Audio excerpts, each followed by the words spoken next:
Hello there, Exalted Ones. We're back for another Obi-Wan Kenobi Episode 4 review. Well, another fantastic episode at least. But did it score points on everything we were looking for? Or has it left us with a feeling of wanting more in a good or bad way? Who knows? But of course we do, because we just watched it. Anyway, spoiler warning, we'll be discussing all things from Kenobi Episode 4, so you have been warned. Turn away now, unless you're on the dark side, in which case stick with us. Greetings my young Padawans, and my name is of course Captain Jack, and welcome to Star Wars Now. Though before we actually get into this video, of course I'm going to say the thing I say every week, use the Force and hit that subscribe and like button to never miss a video from myself and the team here at Star Wars Now. As always, if you're talking about Star Wars, then of course we want to hear about it. Okay, let's go. So we jump into this episode directly dealing with the effects of last episode of Kenobi, by Tala and her friends on the path of Jabin, rushing him into the Bacta tank. This is actually a really cool scene, with flashes between Kenobi and Vader, the two mixing together as both are recovering from their wounds of being burned after the defeat at the hands of the other. But luckily for Kenobi, his wounds weren't too serious, compared to Vader who is still suffering from his to this day. Even though physically Kenobi may be better off, it's especially pressing when he says some things can't be forgotten. There are still parts of Kenobi which are injured of the way of his fight with Anakin in Revenge of the Sith, and that can't be healed as easy as jumping into a Bacta tank. Another little detail with Kenobi which I really did enjoy was his swimming into Fortress Inquisitorius, using a breather, which almost lets you come as full circle in a sense, as it very much reminded me of the Phantom Menace where Kenobi and Qui-Gon Jinn entered the Gungan city of Otoh, described as the safest place on Naboo, and now Kenobi with no master to help him is entering the most dangerous place for him to possibly be. You know, I said this before and I say it again, I have to say Leia, this episode was really amazing. The young actress doing a fantastic job. In the last episode, she was captured by Reva and taken to Fortress Inquisitorius, on the water moon of Nur in the Mustafar system. It was really great to hear those words in the episode, even with the Mustafar system being referred to as Vader's system. What I really loved about referring to this system as Vader's system, not only because it was a planet on which Vader was essentially born on and Anakin died, but also as Hera Syndulla said in Star Wars Rebels, I've only heard that name once from Kanan. He said Mustafar is where Jedi go to die. And definitely we get that impression from Fortress Inquisitorius and also where Anakin died. Young Leia, however, in this episode wasn't continuing to show some great center Leia from A New Hope, especially when she's being interrogated by Reva. She really showed the ability to lie straight into the jaws of the Empire and just straight up lied to them in the face. Such as in A New Hope, when even being spotted fleeing the Scarif system, she lies straight to Vader saying she's on a diplomatic mission on this consular ship and did not receive any transmissions, even though they just ran away from Scarif, where most things blew up, including the Death Star was there blowing things up as well. 10 points for lying. It's like an episode of Would I Lie to You, but Star Wars edition. I once tried to escape a rebel base by stealing plans. We can think of more. Leia even tried to convince Reva to let her talk to her father, because obviously everyone on the Empire is on the same side, right? So why shouldn't she get to talk to her father? Vivian Lyra Blair is going to do a really great job, and I think she's got a fantastic career ahead of us. Unfortunately, Reva eventually takes Leia to be interrogated rather brutally, and I have to say it's really nice but also extremely scary that interrogation device in the Inquisitorius do have child-sized versions. Though this does make sense for interrogating Jedi Padawans and Force sensitive of childlike size, I guess. The episode gives us a fantastic look at Fortress Inquisitorius, the headquarters of the Inquisitors. It's not the first time we've seen their base of operations. The location has recently appeared in Star Wars Jedi Fallen Order, which saw Jedi Padawan Cal Kestis venture to the base to rescue his friend and face off against Lord Vader. However, I think we definitely could have been given a much better look at the fortress. Something I'm really feeling about this show just hasn't been given a budget in a sense. It's truly a great show and it's capable of so many great things. But in the meantime, we just got some corridors and the same exterior shot isn't the best when we've seen the full extent and the awesome designs of a fortress in a video game. Hell, I'd be fine if they just took a model from Fallen Order and just took some nice cinematic shots and put it in the show. It would have been a cost-effective way to get some near realistic Fortress Inquisitorius in the show. Anyway, the fortress sustained damage during Cal's attack, which would have been around 5 years before this took place.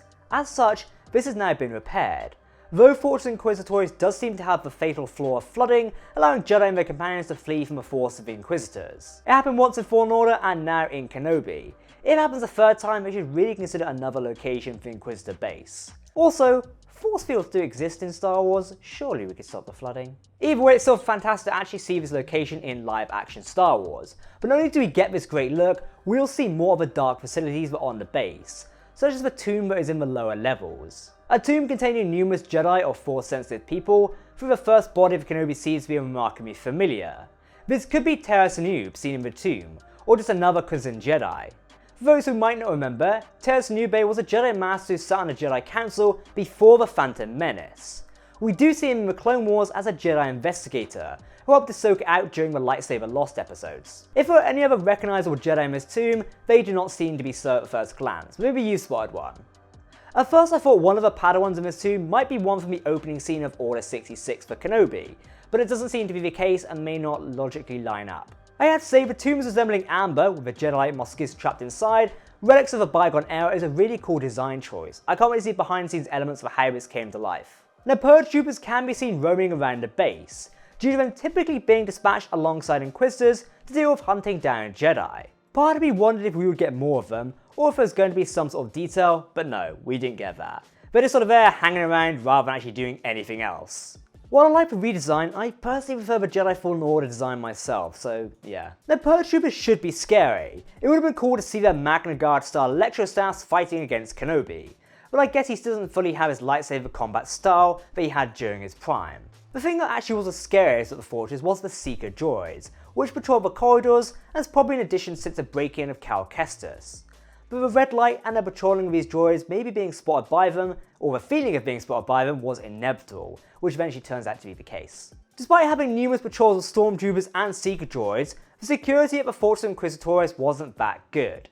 But I have to say, Tala using sheer Imperial presence and scaring a security officer into letting her through into the main sector of the base was really great. It felt like a presence checkup in the style of a tabletop role-playing game. She evidently rolled high there to actually get through. But being able to sneak Leia out underneath an officer's jacket and no one noticing was pretty suspicious. And even T-47s managed to make it to the fortress with no fighters to intercept them was odd. Though, like they said at the beginning, no one expects the fortress to be attacked, and it probably hasn't been attacked in 5 years. To be fair, that's just weak. You should really expect an attack.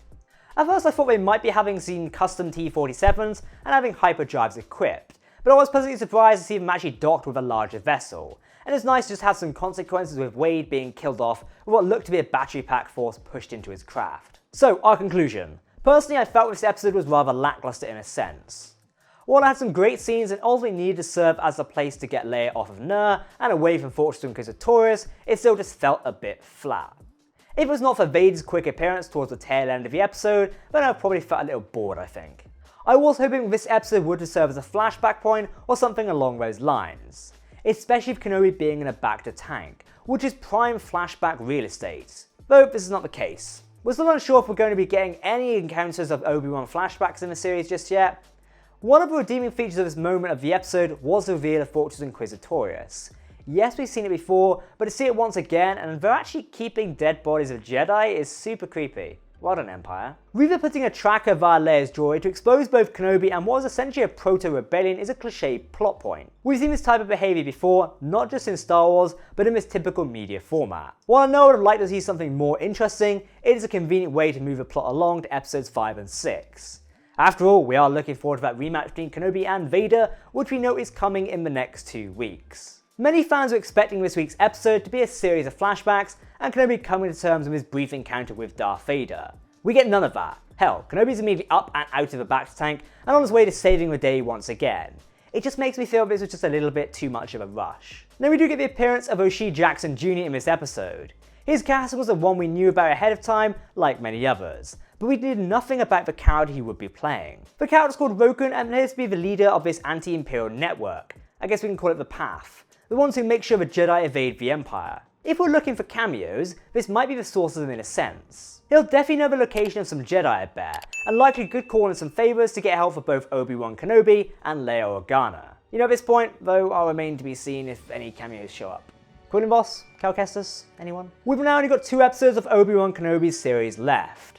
Episode 5 arrives next Wednesday, but will it live up to our expectations and are fans going to get to see some of the wishes they've wanted all this time? We've sort of been teased with cameos in the Kenobi series, yet none have really made it on screen just yet, or at least nothing major. Okay, Exalted Ones, that's it for myself. Do let us know what you think of the latest episode of Obi-Wan Kenobi in the comment section below. We'll be really interested to hear more of your opinions on the episode and what you think is coming next. Don't forget to hit that subscribe button to keep up to date with the latest Star Wars news, lore, and more. You can also follow us on social media as well, but make sure to let us know what you think in the comment section below, because if you're talking Star Wars, then of course we want to hear about it. That's it for myself in the meantime. Thanks for watching, I've been Captain Jack, and I'll see you very soon. May the Force be with you.